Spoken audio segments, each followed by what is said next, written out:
mal a su ente matriz como es la Junta de Vecinos, ¿no? La FEJUVE. Por un lado ese tema, ¿no? Por otro lado, ya quiero dar la bienvenida acá a mi amigo Romer. Humber, ¿cómo estás? Romer, un gustazo tenerte. Gracias. Si hay un tema que me ha llamado poderosamente la atención, Romer, es el tema de que el gobierno, a partir de un decreto, autoriza la exploración en áreas reservadas, ¿no? Y ya te avisa, ¿no? Hay una línea bien plantada del gobierno, que es la exploración, la explotación de los recursos no renovables, pero que va en contraposición de ese discurso indigenista, ¿no? De ir de la mano del desarrollo ambiental, de cuidado de nuestros parques. Pero ¿cómo tú has podido percibir este tema? ¿Qué sensación te da que con este decreto realmente ya se haga la explotación de recursos en estos parques protegidos, ¿no? En estos parques protegidos. Bueno, inicialmente nosotros tenemos que remontarnos a lo que es la época previa a la Asamblea Constituyente y recordar que la propuesta de lo que hoy se ha concretizado en esa nueva Constitución como Estado plurinacional fue una construcción colectiva de organizaciones sociales, de movimientos sociales que apostaron por una organización estatal distinta. Y en esa propuesta destacaba, porque en aquel entonces era vanguardista esa propuesta, la autonomía indígena y la autodeterminación, como dos pilares que iban a permitir que pueblos indígenas asentados en el oriente del país tuvieran la capacidad de gestionar los territorios que ancestralmente habían estado ocupando y que pudieran también hacerse cargo de la explotación de los recursos que hay en esa zona. ¿Por qué? Porque los pueblos indígenas del oriente habían sido objeto de avasallamiento por parte no solamente de emprendimientos productivos, sino también de otro tipo de actividades que ya rayaban en lo ilícito. Entonces, ¿qué es lo que está sucediendo con la aprobación de este decreto? El decreto autoriza la exploración en estas áreas y eso va, por supuesto, en contraposición a lo que es el discurso. Eso está fuera de cualquier discusión. Pero la pregunta que tenemos que hacernos es ¿qué motiva al gobierno a conllevar esas dos acciones? Por un lado, el discurso que reivindica los derechos de la madre tierra y por el otro, la aplicación de este decreto. Lo que motiva al gobierno es la certeza de que el desarrollo que hasta ahora hemos estado viviendo, que se sustenta en la renta gasífera, solo puede sostenerse en el tiempo si se continúan encontrando y explotando recursos naturales. Y hace pocos días se dio la noticia de que se ha encontrado un nuevo campo petrolífero que va a aumentar las reservas del país y el presidente en el discurso admite que este es el primer descubrimiento que se realiza en alrededor de 2 décadas y un poco más. Entonces, todo eso configura que el gobierno está consciente de que hay una dependencia muy fuerte del presupuesto general de la nación en relación a la explotación de recursos. Y este decreto va precisamente en sentido de encontrar mayores reservas de recursos naturales para sostener esa renta que le está permitiendo al gobierno hacer las obras que ha estado haciendo. Entonces, eso está obviamente en contraposición a ese discurso que fue muy duro, muy radical, acerca de que por encima de un interés económico, por encima de las rentas que podría rendir los recursos naturales, habría que preservarse la sostenibilidad del medio ambiente. Entonces, hay una prueba acá muy grande. Y la prueba es que la explotación de recursos en áreas reservadas generalmente trae consigo otro tipo de explotaciones que no son legales. Cuando se abren caminos a reservas de recursos naturales, a veces esos caminos son utilizados por personas que realizan actividades de contrabando, de madera, contrabando de animales silvestres de otros recursos naturales. Entonces ahí hay un reto, y el reto es que el gobierno ha insistido en que la exploración va a realizarse a partir de mecanismos de última generación científica que no irían a dañar el medio ambiente. Pero aún así basta por ver si eso va a concretizarse, va a materializarse, y a partir de eso ver si realmente había o no había ese compromiso de salvaguardar el medio ambiente por encima de la explotación de recursos naturales. Bien, Robert, importante, este tema no es un lapso nomás que estamos haciendo referencia, que parece importante comentarla, ¿no?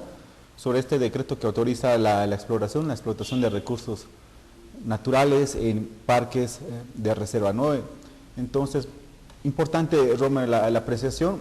Y bien, amigos, antes de ir a la pausa estaremos con el tema de ¿existe o no existe una crisis de los movimientos sociales? ¿No? ¿Están en decadencia? ¿Son tan fuertes como parecen ser? ¿Estamos ante una dictadura de los movimientos sociales? Son todas estas preguntas que iremos discerniendo después de esta pausa. Y bien, amigos, también estamos de retorno. Justamente antes de ir a la pausa les decía, ¿existe crisis en los movimientos sociales? Y yo quiero trasladar esta pregunta acá a nuestro invitado, Romer, amigo de la casa. Romer, ¿tú has visto que hay una crisis de los movimientos sociales? Se habla bastante, ¿no? Para mí, que hay una crisis dirigencial, ¿no es así? Pero habría que hacer algunas comparaciones entre organización social y entre un movimiento social, ¿no? Una organización social está instituida, ¿no? Ya constituida, prácticamente tiene una sede, ¿no? Y están instaladas. Pero cuando hablamos de un movimiento social nos referimos a un movimiento que está en ejercicio, ¿no? Está en las calles, está tomando acciones, ¿no? Y tiene un efecto colectivo, ¿no? Y realmente hay un sentido común de atender ciertas demandas, no, de demandar, ¿no? Ciertas necesidades, y son conceptos muy distintos, ¿no? Entonces, habría que hablar quizás como sinónimo entre organización social con movimiento social, ¿no? Que podría ser lo mismo para algunos y distinto para otros. Pero más allá de la discusión y de ese debate, Romer, ¿cómo percibes a estos movimientos sociales? Tengo entendido que has escrito un artículo respecto a este tema. Bueno, nosotros hemos planteado, lo habíamos hecho ya en otro programa, de que efectivamente se puede observar, inclusive para quienes no son parte de las organizaciones sociales, un divorcio entre la dirigencia y la base social. Un divorcio que se ha hecho patente en las decisiones que se tomaron para la elección de candidatos y los resultados que se obtuvieron en las elecciones subnacionales. Entonces, hay que ir también a remitirnos a lo que es la historia de los movimientos sociales y entenderlos como un instrumento del que se hacían los sectores sociales para representarse y para organizarse. Pero ¿cómo surge esa necesidad de una organización social para representar sus necesidades, representar sus intereses y además organizarse para enfrentar esa demanda que se le hacía al Estado? Y ahí la causa la tenemos que buscar en la falta de legitimidad de los partidos políticos. Hay investigaciones que habían sobradamente establecido que la mayoría de la ciudadanía estaba en acuerdo con la democracia como régimen político, pero estaba en completo desacuerdo con los partidos políticos. Había una confianza en el sistema democrático y una desconfianza de los partidos políticos. Y en democracia se requiere de organizaciones que representen el interés de distintos sectores. Y ante esa necesidad y ante ese vacío que había en sectores populares, se crean las organizaciones sociales como el instrumento que les permite representar sus necesidades y organizarse para demandarle al Estado que se satisfagan esas necesidades. Esa época de los movimientos sociales ha cumplido un ciclo. ¿Esto qué quiere decir? que las organizaciones sociales durante largo tiempo habían logrado organizar a estos sectores sociales y habrían logrado articular entre estos distintos sectores un programa político que tenía como momento culminante la aprobación de una nueva constitución. Y eso se ha logrado con altas cotas de eficacia. Entonces comienza un nuevo ciclo en que las organizaciones sociales ahora forman parte de un nivel del sistema político muy cercano a la toma de decisiones, y eso las está colocando, y en específico a su dirigencia, en una situación de justificar, de legitimizar las decisiones que toma el gobierno, porque en parte esas decisiones se toman en consulta con esa dirigencia. Pero esas decisiones, y se está demostrando en algunos episodios que vamos viendo día a día, no parecen estar en consonancia con el sentir de la ciudadanía y de la población. ¿Qué sucede entonces? Que están apareciendo otros mecanismos, otros actores que van representando necesidades de la población que no están pudiendo ser absorbidas ni representadas por las organizaciones sociales. No, importante, Romer, ¿no? Lo que acabas de mencionar, haciendo una retrospección de lo que han sido los movimientos sociales en distintas etapas, periodos importantes de nuestra historia boliviana, ¿no? Pero yo, para acotar en este tema, Romer, quisiera también agregar lo siguiente, ¿no? ¿Te acuerdas del Estado sindicato, ¿no? En gobiernos neoliberales, cuando el gobierno no respondía a las demandas de los movimientos sociales, inclusive las organizaciones, ¿no?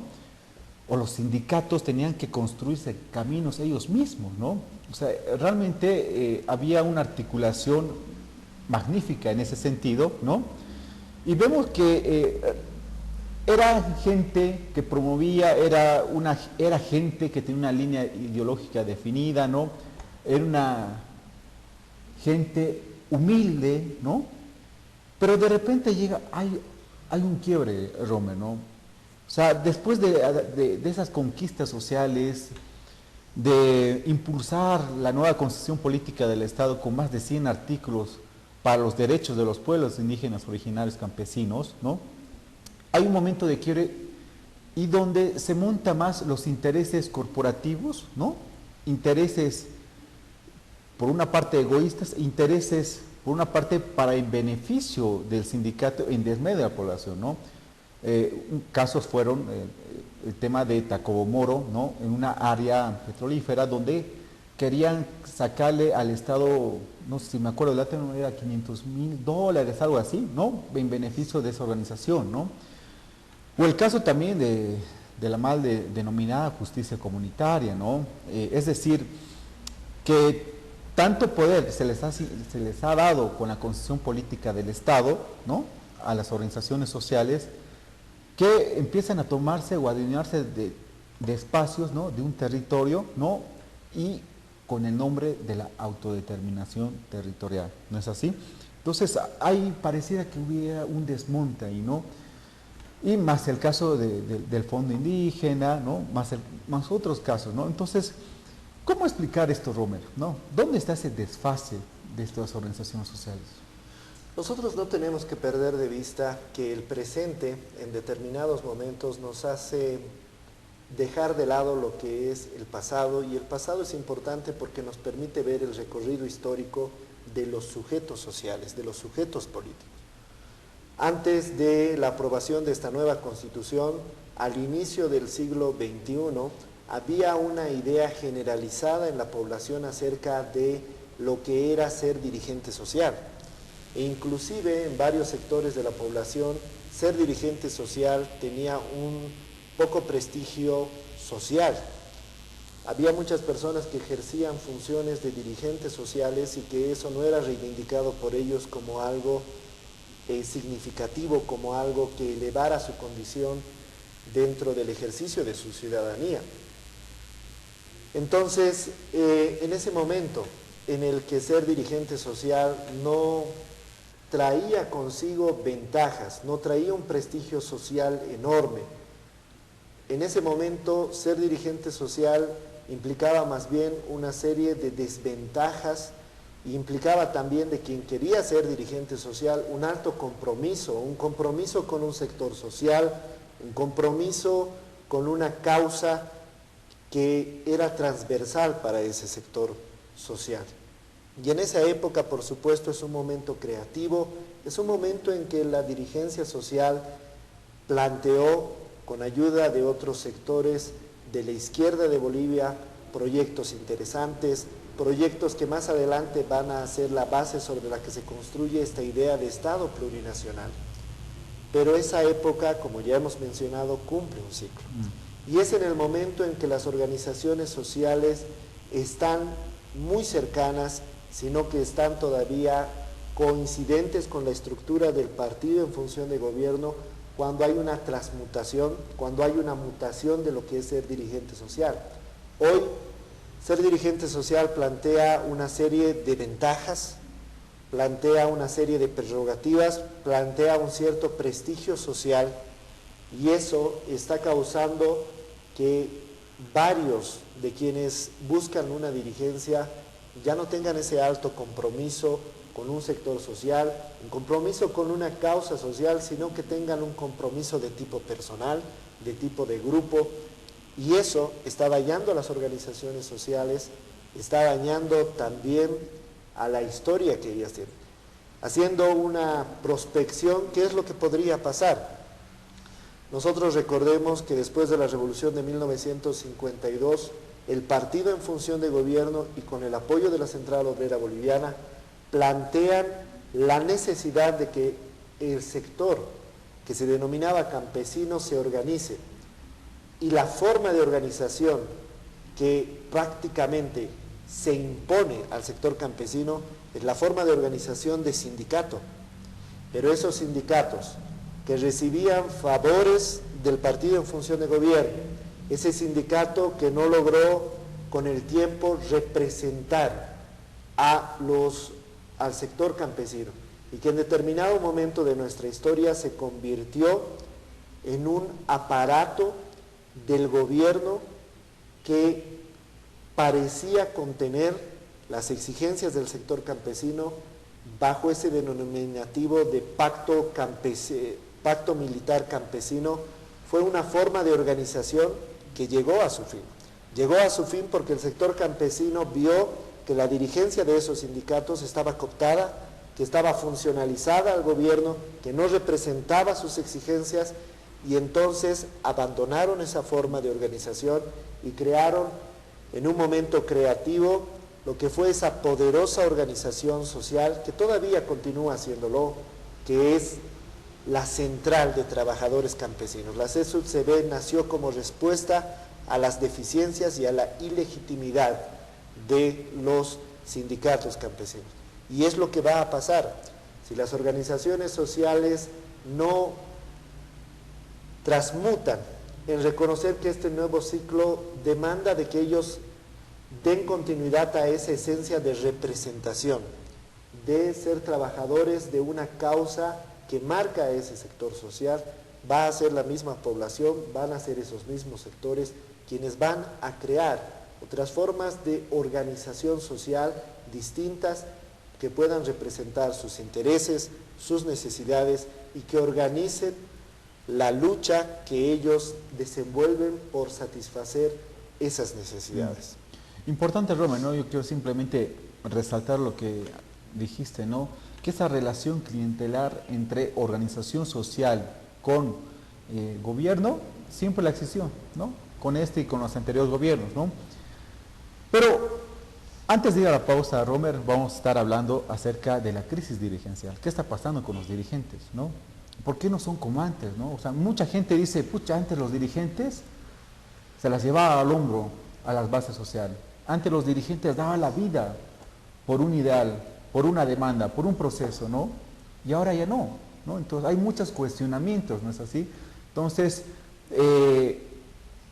habría que analizar estos puntos de vista, Romer, ¿no?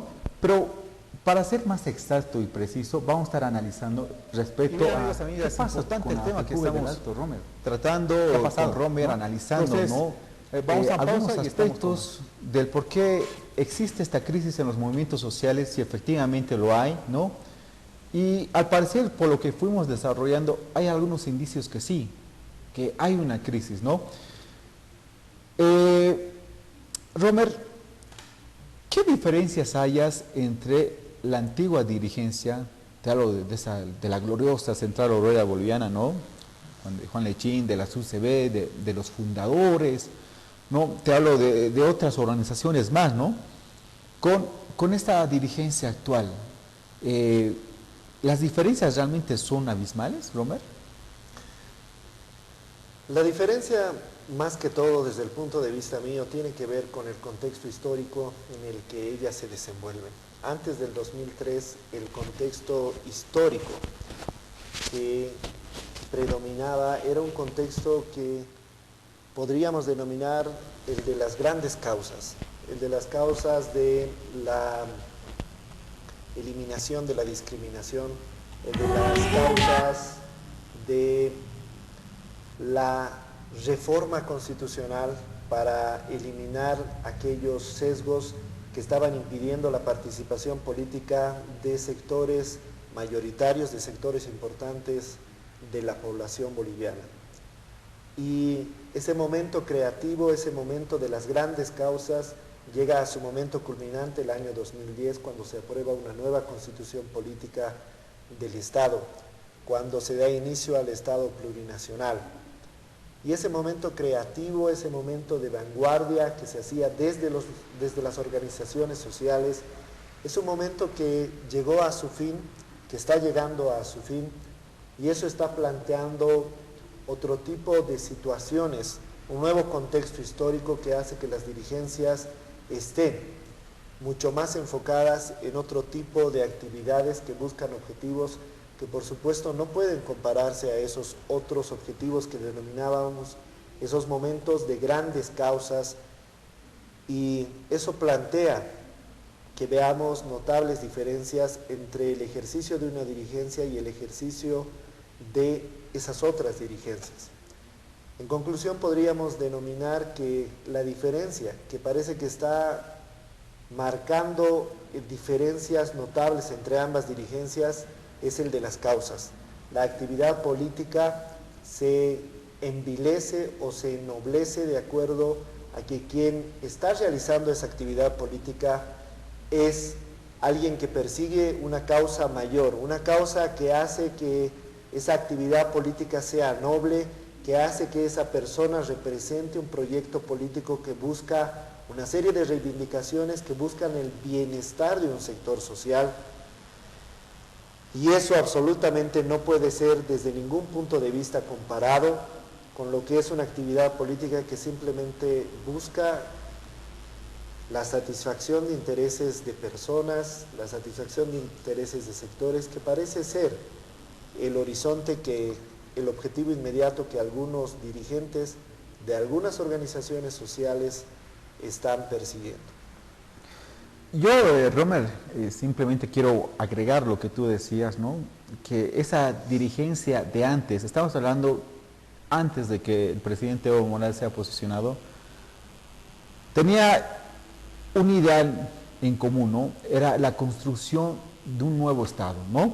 Eso era la meta, ¿no?, de esa dirigencia, ¿no?, de incluir los derechos de los que no tenían derechos, ¿no?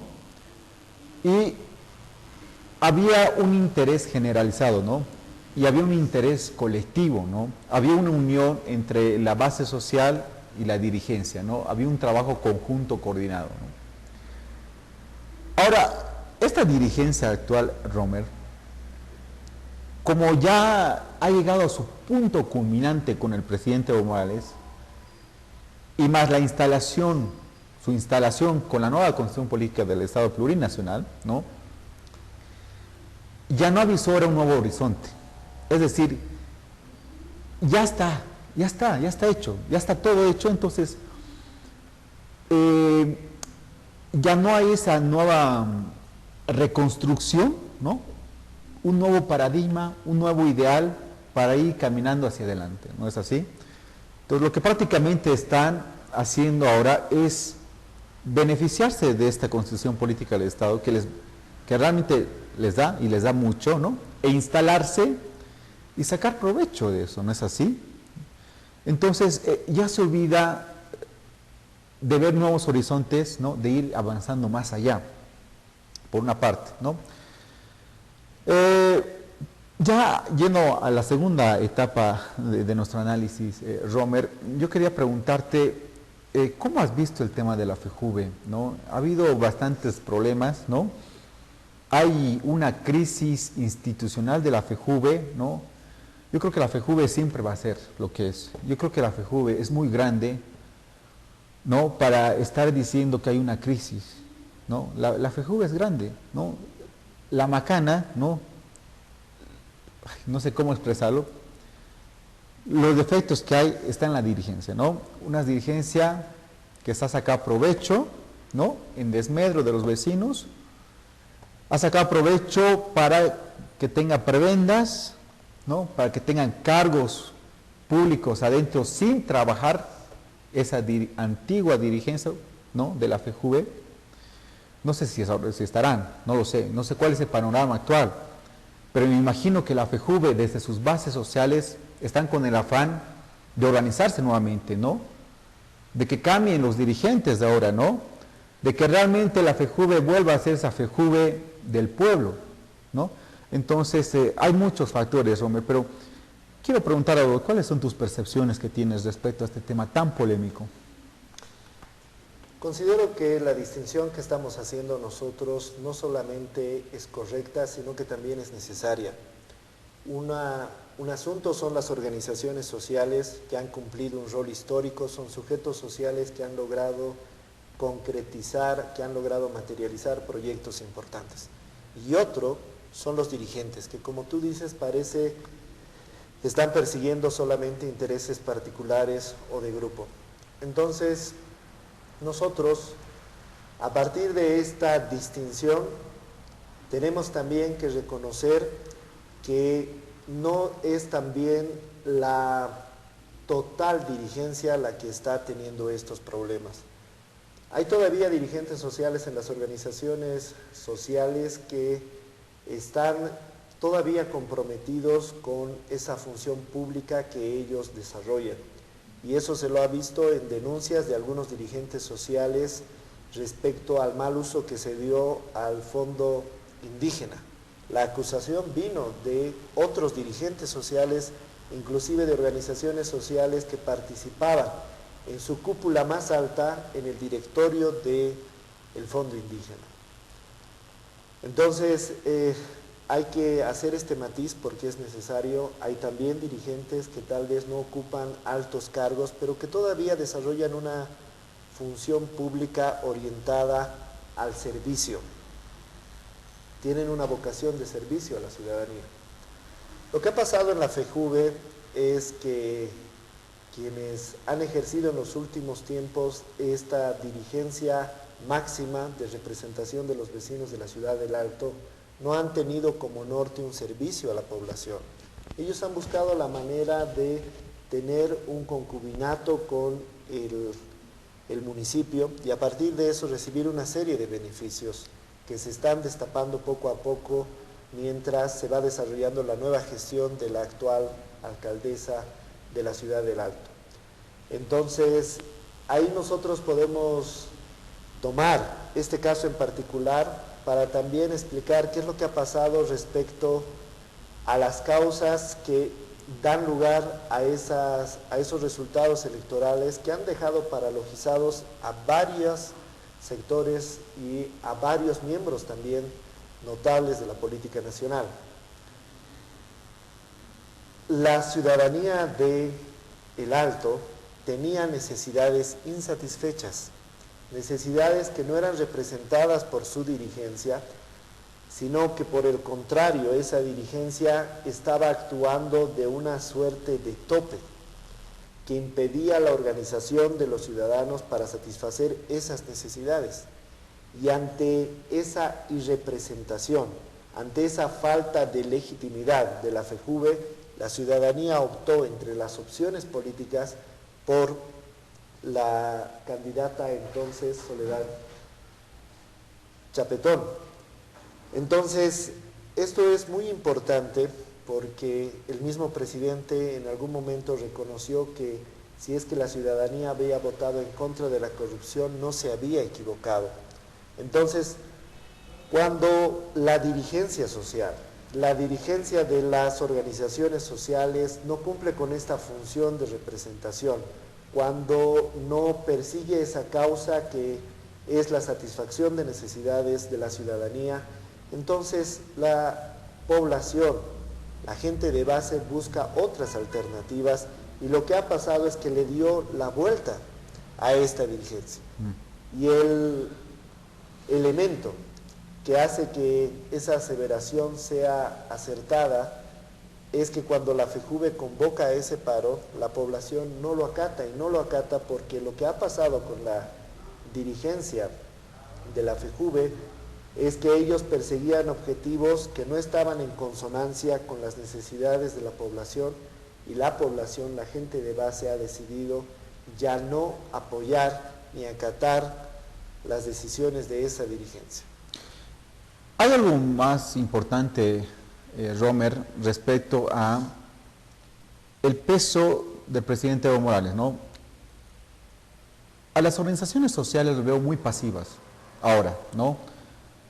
Y es por este centro gravitacional que produce el presidente Morales, ¿no?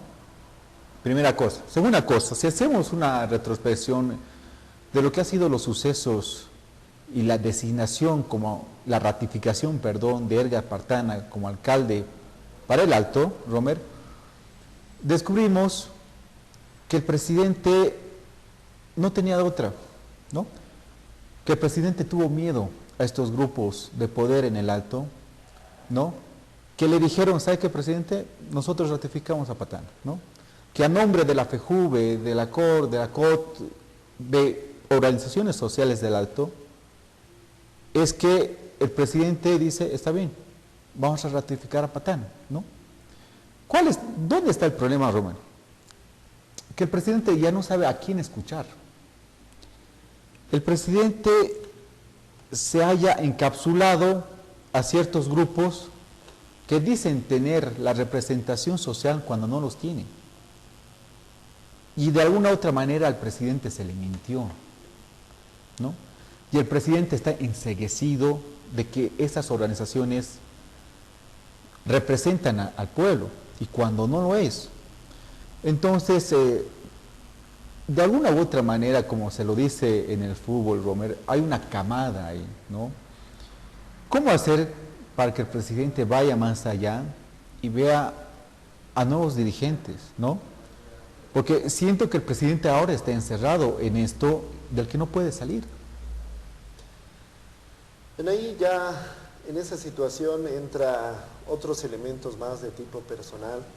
Si nosotros aceptamos la posibilidad de que el presidente es objeto de un cerco de una alta dirigencia del gobierno que le da una representación de la realidad que es equívoca, y que esa representación equívoca conlleva a tomar decisiones que están fuera de lugar en la realidad que estamos viviendo, entonces ahí lo único que podría destrabar con mayor efectividad esa situación es que sea el primer mandatario quien, por las capacidades de liderazgo que se le reconocen, tenga la capacidad, la objetividad de ver que quienes le están representando la realidad no lo hacen de una manera objetiva, sino que le están planteando una realidad que no existe y lo llevan a cometer esos errores. Si esa es la situación, el elemento que puede, reitero, con mayor efectividad, más pronto acabar con esa situación, es la capacidad del primer mandatario de trascender esa situación y de observar que la realidad es distinta a cómo se la ha estado representando ante él. No. Importante, Romer.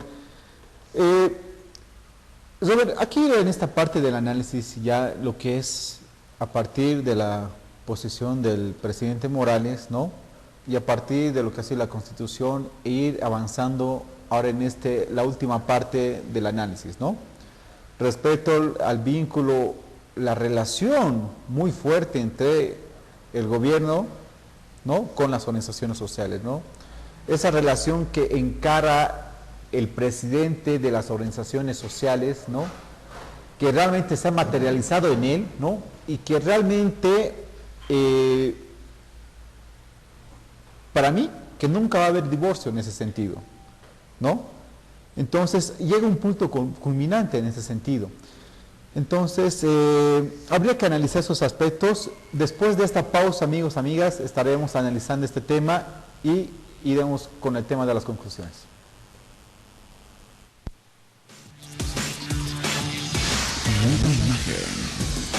Transmite. De retorno, quiero decirles que no estamos teniendo que debatir solos con Romer, pero acá llega después de mucho tiempo un viejo amigo, un amigo de la casa, un amigo del Alto, que es nuestro amigo Vidal Laime. Vidal, un gusto tenerte. Vidal, sé que has tenido perjuicios, venía hasta acá, creo que hay una fiesta folclórica arriba.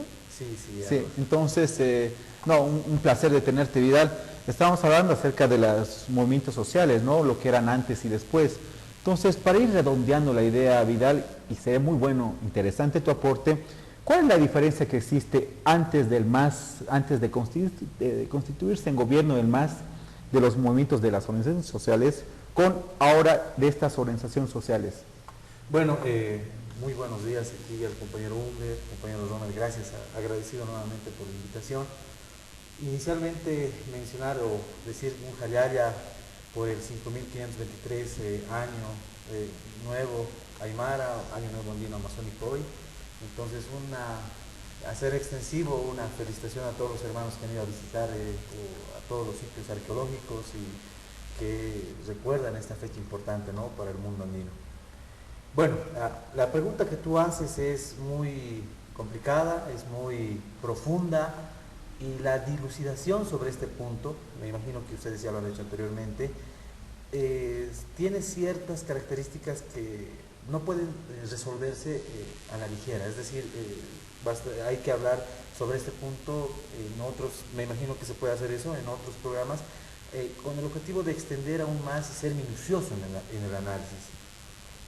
Inicialmente quisiera decir que hubo un tiempo en Bolivia en que el movimiento obrero, el movimiento campesino y todas las organizaciones sociales realizaban la acción colectiva, la praxis política a partir de ciertas movilizaciones de interpelación al Estado. Un punto que me parece fundamental en el hecho histórico, es 1952. Ustedes recordarán que en ese año es donde se funda la Central Obrera Boliviana. Es un hecho importante porque es a partir de ahí donde pequeños sindicatos, organizaciones pequeñas, logran aglutinarse, logran converger en un ente matriz, como la Central Obrera Boliviana. Estamos hablando de 1952.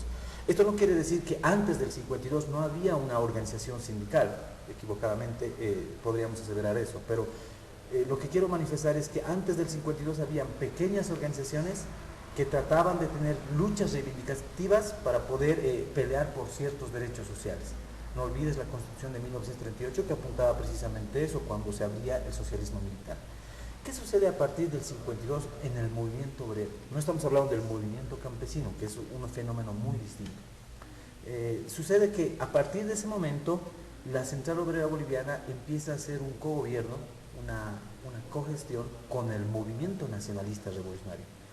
Es del 52 a 1960 que se da una especie de acompañamiento del movimiento obrero con el movimiento nacionalista revolucionario para la dirección del Estado. Es un movimiento interesante, está a la cabeza don Juan Lechino Kendo, que encabeza esta máximo ente matriz. A partir del 52, del 60 hasta el 64, este movimiento obrero de alguna manera está encabezando estas luchas reivindicativas, pero es a partir del golpe militar de René Barrientos Ortuño que empieza a haber un retroceso de esos avances democráticos, de esos avances en las luchas de reivindicaciones de derechos. Pues es a partir de la apertura de este periodo de dictaduras militares que Bolivia, y especialmente el movimiento obrero, recibe un proceso de repliegue, un repliegue forzado. No olviden que en la época de Barrientos la dictadura fue muy dura con el movimiento obrero, y ahí recordemos la masacre que sucedió en la noche de San Juan, en Catavi, siglo XX. Al respecto es muy importante mencionar que ese tipo de represión de parte del Estado, de parte del gorilismo estatal, de corte militar, hizo mucho daño al movimiento obrero, y en ese entonces cuando, el Comité Ejecutivo Nacional, el cual estaba conformado por diferentes referentes del liderazgo del movimiento obrero, tuvieron que salir exiliados del país. ¿Qué significaba el exilio en ese entonces? Significaba básicamente que los dirigentes, al no poder estar acá en Bolivia organizando las marchas, pudiendo alimentar esos ejes articuladores de la movilización de masas, esa tarea fundamental de la lucha organizacional se tenía que traspasar a las federaciones y a los sindicatos. Entonces, había como una especie de orfandad que tenía que coaligarse con una dirigencia que estaba en el exterior. Es decir, tenías unos dirigentes del Comité Ejecutivo Nacional, no estoy hablando de la COP, sino del Comité Ejecutivo Nacional, que estaban en el exilio producto de la dictadura militar, pero aquí tenías sindicatos de base que ya tenían una larga duración, que tenían que buscar formas de organizarse y tratar de hacerle frente a esa arremetida de parte del Estado. Entonces, cuando hablamos de movimientos sociales, lo que yo quisiera que quede muy claro es que en este momento no estoy hablando de la Confederación de Indígenas del Oriente Boliviano, que es la CIDOB, o del Consejo Nacional de Ayllus y Marques del Collasurio, o de la Confederación Sindical Única de Trabajadores Campesinos de Bolivia, o la Confederación Nacional de Mujeres Bartolinas Isas. Son varias organizaciones sociales que hacen a los movimientos sociales. En este momento lo que estoy haciendo es hacer una pequeña puntualización acerca de lo que fue esa gloriosa central obrera boliviana de la época, en la época en la que hay un cogobierno con el MNR y ese repliegue en la época de las torturas militares. A partir del 79, cuando se va Hugo Banzer Suárez, forzado por la marcha, por la huelga de las mujeres, encabezada también por Domitila Chungara, tenemos una central obrera boliviana que quiere rearticular ese liderazgo y esa masiva fuerza que tenía. No olviden que si uno revisa los diarios de la época, los paros que organizaba la Central Obrera Boliviana eran contundentes, y eso manifestaba ese poder de movilización, ese eje de articulación a partir de las centrales obreras departamentales y las centrales obreras regionales. ¿Por qué es importante hacer referencia al movimiento obrero? Porque básicamente es la génesis de lo que después va a ser las demás organizaciones. Es decir, es como el embrión de las demás organizaciones. No olvides que después de la relocalización instaurada por el 21060, 22.000 mineros salen de las minas, ya no tienen esa relación contractual con el Estado y tienen que emigrar. Y producto de esa migración, muchos se abocan a una actividad informal y otros muchos van también al tema de la migración en el Chapare. Entonces, esta forma de concebir la organización sindical es traspasada implícitamente o indirectamente a las distintas organizaciones. No olvides de que la forma de deliberación que ellos tenían a partir de los congresos, de los ampliados, de las asambleas, hace que el proceso deliberativo de estas organizaciones sociales sea muy riquísimo. Porque no es que venga acá el dirigente nacional y quiera tomar una decisión e imponer y acatar o tomar una decisión a partir de una movilización. No, acá los sindicatos de base, a partir de formas de deliberación, son los entes que van enriqueciendo más el eje discursivo, la narrativa discursiva del movimiento obrero.